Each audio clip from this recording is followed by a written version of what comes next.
शिवरायांचा असा एक मावळा ज्याला स्वतः औरंगजेब घाबरायचा। या वीराचा इतिहास तुम्ही कधीही ऐकला नसेल। संताजी घोरपडे शिवरायांच्या तालमीत तयार झालेले पराक्रमी सरदार होते। संभाजी महाराजांच्या मृत्यूनंतर 6 महिन्यांनी त्यांनी औरंगजेबाच्या छावणीवर हल्ला करून त्याच्या तंबूचे सोन्याचे कळस कापून आणले होते। संताजी किती पराक्रमी होते हे पाहायचं असेल तर औरंगजेबाच्या छावणीतील खापिका नावाचा इतिहासकार त्यांच्याबद्दल काय लिहितोय पहा।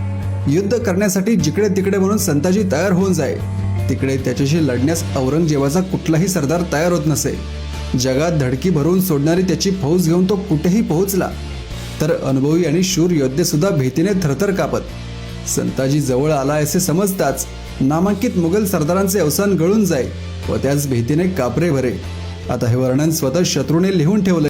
याच्या वर्णनाचे वीराचे पराक्रम आपल्याला कळाले असतील, पण दुर्दैवाने आपापसातल्याच वादात या शूर योद्ध्याचा मृत्यू झाला। त्यामुळे औरंगजेबाला याचा फायदा झाला। या शूर मावळ्याबद्दल तुम्हाला माहीत होतं का? मला कमेंट करून नक्की सांगा।